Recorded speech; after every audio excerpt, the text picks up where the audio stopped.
वर्तमान आचार्य पूज्य महर्षि हरिनंदन परमहंस जी महाराज का प्रवचन। पुस्तक अंतर अजब विलास, शीर्षक भी वही है। हम लोग सुने, आनंद मिलेगा। सभी लोगों को ईश्वर ने बनाया है। संसार के सभी जीवों का सृजन करने वाले भी वे ही हैं। हमें जो कुछ भी चाहिए उसे देने वाले भी परमात्मा ही है। हम जो कुछ ग्रहण कर रहे हैं, अन्न, जल, हवा, सब कुछ के निर्माता वे ही हैं। यह सब परम प्रभु परमात्मा से प्राप्त करके भी हमारा स्थिति क्या है? हम शरीर रूपी जेल खाने में पड़े हुए हैं। शरीर और संसार के कैदी बने हुए हैं। आप जैसा चाहते हैं वैसा हो नहीं पाता। जैसे दिन के बाद रात और रात के बाद दिन होता है, उसी तरह से जीवन में सुख के बाद दुख और दुख के बाद सुख का क्रम लगा हुआ है। दुख कोई नहीं चाहता, फिर भी वह आता है और उसे हमें भोगना पड़ता है। उस पर हमारा कोई वश नहीं होता। हम जैसा नहीं चाहते वैसा हो जाता है। ईश्वर परमात्मा की मौज के सामने किसी की एक नहीं चलती। हम दुखी होते हैं। ऐसा कब तक होता रहेगा? जब तक हम बंधन में रहेंगे। ईश्वर की जो मौज होगी उसी के अंतर्गत हमें रहना पड़ेगा। हमने फूस के छप्पर वाले मकान बनाए, सोचा उसी में गुजर बसर होगी। आंधी आई और छप्पर उड़ गया, कच्चा मकान ढह गया। खेत बगीचों में अच्छी फसल लगाई, पत्थर ओले गिरे और सारी फसल बर्बाद हो गई। जैसा नहीं चाहते थे वैसा हो गया। हम स्वाभाविक रूप से दुखी हुए। ऐसा तब तक होता रहेगा जब तक संसार में रहेंगे, क्योंकि संसार में एकरूपता नहीं रहती। आप चाहें कि दिन ही हो रात न हो तो यह संभव नहीं है। दिन हुआ है तो रात भी होगी ही, सुख मिला है तो दुख होगा ही। यह संसार का नियम है। सुख में हम हर्षित होते हैं और दुख में विलाप करते हैं। गोस्वामी तुलसीदास जी महाराज ने लिखा है, जर हरस ही सुख दुख विलखाही, दो सम धीर धरे मन माही। यह सुख दुख सबके जीवन में आते हैं। ये दिन रात की तरह जीवन में साथ लगे रहते हैं। समान मनुष्य ही नहीं, शरीर धारण करके जब जब भगवान भी इस पृथ्वी पर अवतरित हुए, उन्हें भी दारुण दुख झेलने पड़े। त्रेता युग में भगवान श्री राम ने राजसी सुख प्राप्त किया तो वनवास का दुख और पत्नी वियोग की पीड़ा भी सही। सम्राज्ञी सीता जी को वन वन भटकना पड़ा और लक्ष्मण जी ने शक्तिवान की मर्मतुद पीड़ा भोगी। द्वापर में पांडवों ने 12 वर्षों के वनवास और 1 वर्ष के अज्ञातवास में कौन सी पीड़ा न भोगी होगी। राज सुख में रहने वाले पांडवों ने कितना कष्ट झेला होगा, यह अकल्पनीय है। राजा नल भी द्रुतकीड़ा में अपना राजपाट सब हार गए। उन्हें भी अपनी पत्नी के साथ एक धोती में जंगलों की खाक छाननी पड़ी। कितनी विविधा उन्होंने वनवास में सही, ठिकाना नहीं। जंगल में पति पत्नी दुर्योग से राह भटक गए और अलग अलग हो गए। कहाँ राजा राज सुख और कहाँ यह दुर्दशा। वे वर्षों बाद मिले। वर्षों बाद उन्हें अपना राज भी पुनः प्राप्त हुआ। महाभारत में इसकी लंबी कथा है। अतीब सुख में रहने वाले बड़े लोगों के जीवन में जब दुख आते हैं तो वे दुख भी बड़े होते हैं। साधारण लोग ऐसी विपदाएं, ऐसे दुख को सह नहीं सकते। जीवन में हमेशा एक सी स्थिति नहीं रहती। सूरदास जी महाराज ने लिखा है, संपत्ति विपत्ति विपत्ति सो संपत्ति, देह धरे को यह यहे सुभाई। शरीर धारण करने का यही स्वभाव है। सबके जीवन में ऐसा होता है। सुख दुख की आंख मिचौनी से हम बच नहीं सकते, भाग नहीं सकते। कहाँ भागेंगे? संसार और शरीर दोनों ही कैद खाने हैं। हम तो स्वयं शरीर रूपी कैद खाने को ढोते फिरते हैं। मृत्यु की मार झेलकर फिर इसी कैद खाने में आ जाते हैं। संसार रूपी कैद खाने में पहुँच जाते हैं, इससे छूट नहीं पाते, जिसमें दैविक, दैहिक और भौतिक त्रय ताप लगे ही रहते हैं। ईश्वरीय कोप से उपजता है दैविक ताप। रोग व्याधि से क्लांत हुए शरीर को दैहिक ताप सताता है। एक जीव द्वारा दूसरे जीव को पहुंचाने वाला कष्ट भौतिक ताप कहलाता है। इन त्रय तापों के अलावा एक ताप और है जिसे झेलने के लिए मनुष्य अभिशप्त है, वह है मानसिक ताप। काम, क्रोध, लोभ, मद, मत्सर, द्वेष, छल, कपट, पाखंड से उत्पन्न पीड़ा मानसिक ताप देती है। इस ताप से चित्त हमेशा अशांत और व्यथित रहता है। यह सब तब तक होता रहेगा जब तक हम शरीर और संसार के बंधन में बंधे रहेंगे। प्रश्न उठता है कि इन बंधनों से हम कैसे छूटें? गोस्वामी तुलसीदास जी महाराज ने बताया है, गुरु बिनु भवनिधि तरे न कोई, जौं विरंची शंकर सम होई। ब्रह्मा, विष्णु और महेश जैसे देव ही क्यों न हो, गुरु की कृपा के बिना कोई भी संसार सागर के पार नहीं उतर सकता। यही सहजोबाई भी कहती है, हरि ने जन्म दियो जग माही, गुरु ने आवागमन छुटाही। अर्थात ईश्वर ने हमें यह मानव शरीर तो दिया, लेकिन बारंबार जन्म मरण का अपार दुख सहना पड़ता है। यह दुख से छुटकारा दिलाने वाले गुरु ही होते हैं। हरि ने 5 चोर दिए साथा, गुरु ने लई छुटाए अनाथा। ये 5 चोर हमारी 5 ज्ञान इंद्रियां हैं। इनको ही चोर कहा इसलिए कि इन्हें जो ग्रहण नहीं करना चाहिए, जिसे ग्रहण करके अंत में दुख ही दुख होता है, ये उसे ही ग्रहण करती है, उसी दिशा में जाती है। आँखें रूप, कान शब्द, नाक गंध, जिह्वा रस और त्वचा स्पर्श ग्रहण की ओर हमेशा प्रवृत्त रहती है।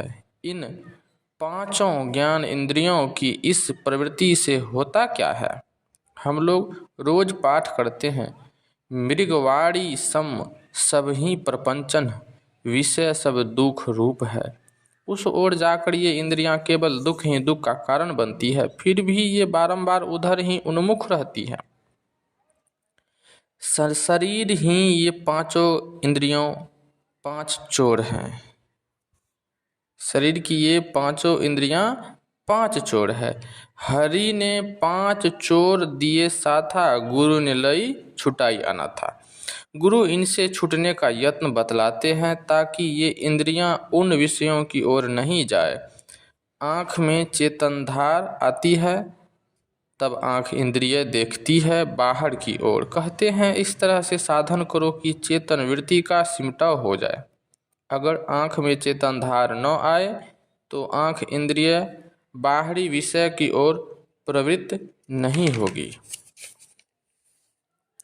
विषयों से प्राप्त सुख क्षण भर में दुख में परिवर्तित हो जाता है। जैसे किसी प्रियजन के आगमन की प्रसन्नता, आँखों द्वारा देख लेने का हर्ष उसकी पीड़ा जानकर तत्काल दुख में बदल जाती है। पुत्र की प्राप्ति पर अपार सुख हुआ, किंतु उसकी मृत्यु हो गई तो उतनी ही पीड़ा हो गई। कहाँ रहा सुख? तो सब विषय दुख रूप है। इस तरह इंद्रियों से प्राप्त सुख उसकी समाप्ति पर दुख में बदल जाते हैं। अतः इंद्रियों से होने वाले सुख में दुख भी लगा हुआ है। इंद्रियों के माध्यम से जिस ओर जाकर सुख नहीं दुख भी हो जाता है, उस ओर से इंद्रियों को लौटाना चाहिए।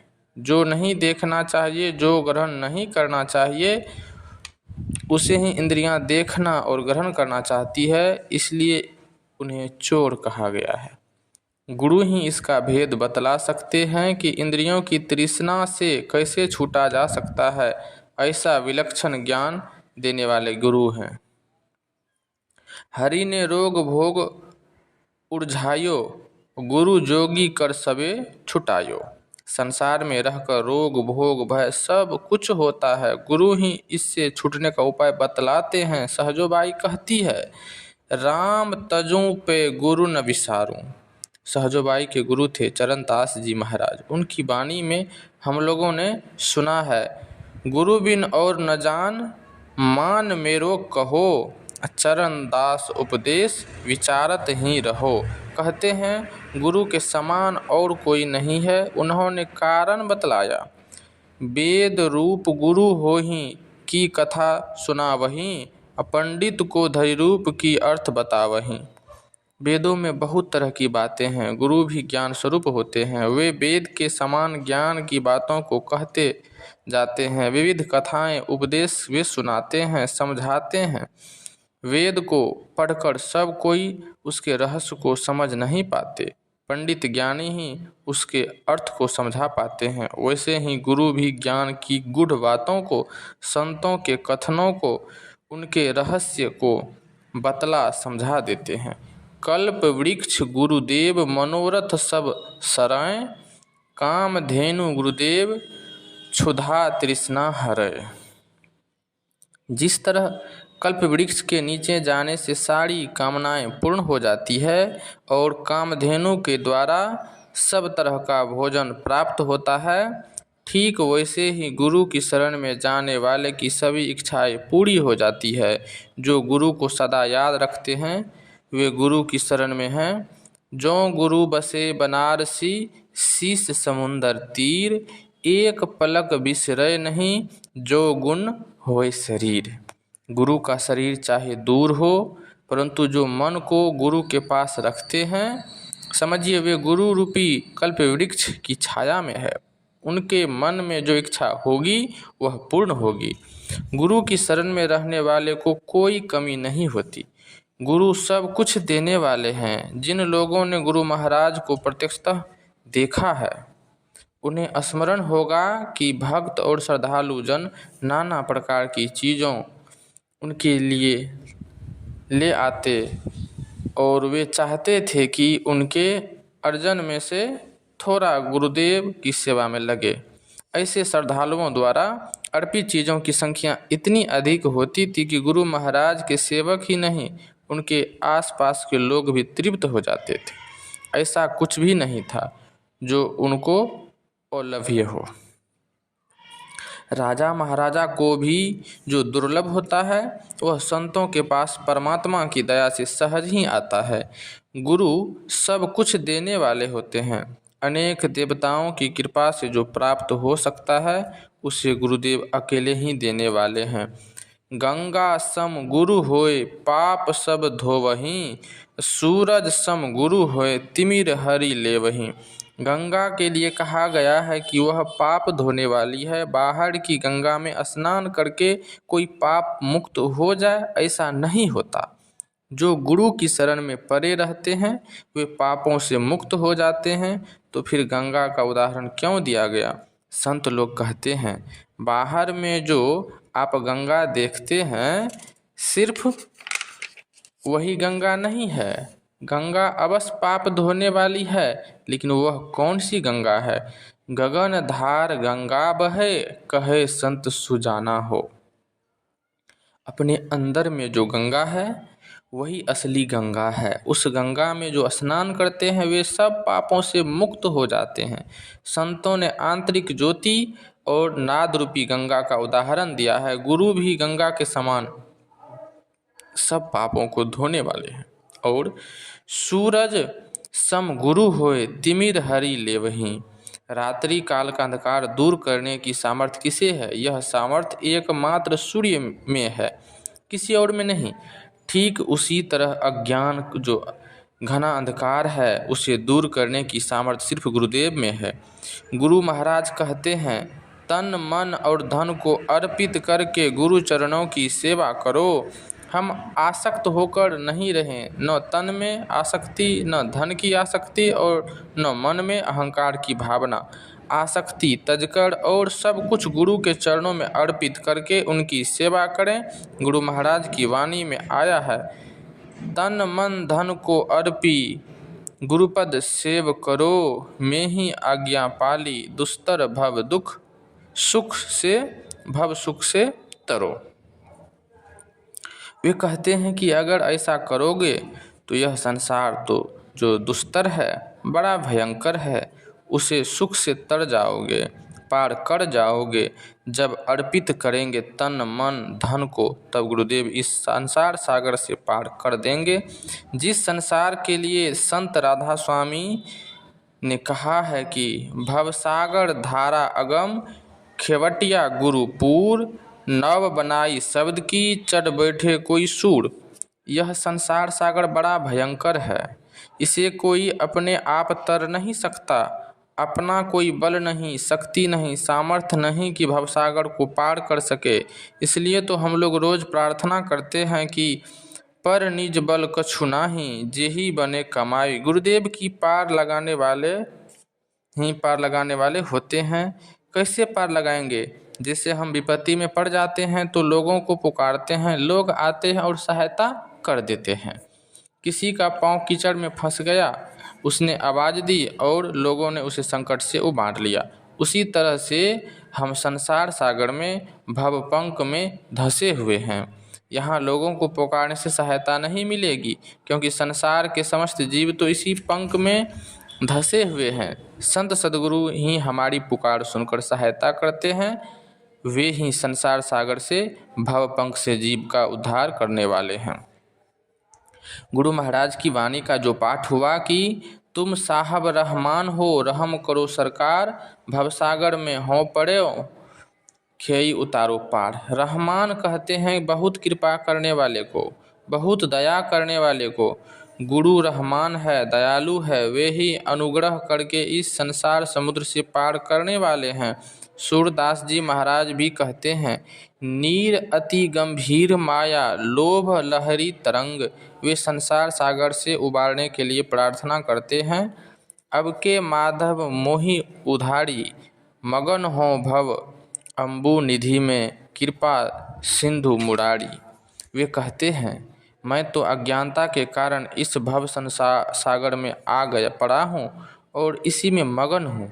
आप कृपा सिंधु है, दया करके हे माधव मुझे उबारिए। इस संसार समुद्र में माया रूपी जल भरा हुआ है। संसार समुद्र का लंघन मेरे वश की बात नहीं है। नीर अति गंभीर माया, माया रूपी जल अगाध है, इसे पार करना संभव नहीं है। जो इसमें आ पड़ता है इसे ही सत्य समझने लगता है और इसी में रमा रहता है। लिए जात अगाध जल में गहे ग्राह अनंग, यह लोभ में हमें खींचते हुए अगाध जल में लिए जा रहा है, जिसमें गहे ग्राह अनंग। अनंग कहते हैं कामदेव को, काम की इच्छा को। इस अगाध जल में अनंग है जिसने हमें पकड़ रखा है। मीन इंद्रिय अति ही काटत, मोह अग सिर भार। इंद्रिय रूपी मछलियां हमें काटती है। जैसे बच्चा भूख लगने पर माता को काटता नोचता है, ठीक उसी तरह इंद्रियां भी अपने अपने भोग के लिए हमें पीड़ित करती है। आँख सुंदर रूप देखना चाहती है, कान अच्छा शब्द सुनना चाहता है, नासिका सुगंध चाहती है, जिह्वा रस चाहती है, अच्छा रस चाहती है, और त्वचा स्पर्श सुख के लिए ललायित रहती है। जिस ओर जाकर दुख ही दुख होता है। संत राधा स्वामी जी महाराज कहते हैं, हे इंद्रियन तुम भोग दीवानी, क्यों फंसो काल की फांस। हे इंद्रियों, तुम भोग की ओर जा तो रही हो, लेकिन उस ओर जाने से काल के फंदे में फंसोगी। जैसे मछली चारे के लोभ में बंसी में फंस जाती है, उसी तरह तुम भी फंस जाओगी। जल्दी से अब मुख को मोड़ो, अंतर अजब विलास, जैसे बने तैसे करो कमाई, धर चरणन विश्वास। वे कहते हैं कि बाहर से अपने मुख वृत्ति ख्याल को मोड़ो, तुम्हारे अंदर में अद्भुत सुख है, अंतर अजब विलास। जिस तरह से हो सके कमाई करो, अपने अंदर का वह धन प्राप्त करो जो परम सुख देने वाला है। इस कमाई को करने का ज्ञान देने वाले संत सद्गुरु ही है, अन्य किसी से यह ज्ञान प्राप्त नहीं हो सकता। गुरु महाराज की वाणी के अंतिम चरण में हमने अभी अभी सुना, गुरु की अमित बलिहार, सत्य है कि गुरु की महिमा अपरंपार है, उनसे बड़ा अपना कोई हितैषी नहीं है। अतः हमें चाहिए कि गुरु की शरण ग्रहण करें, उनके चरणों में अटल श्रद्धा रखें। हमारा मन भाग भाग जाता है, इस चंचल और भाग भाग जाने वाले मन के लिए संत कबीर साहब ने कहा, सिपाही मन दूर खेलन मत जइये, दूर खेलन से मनवा दुखित होए।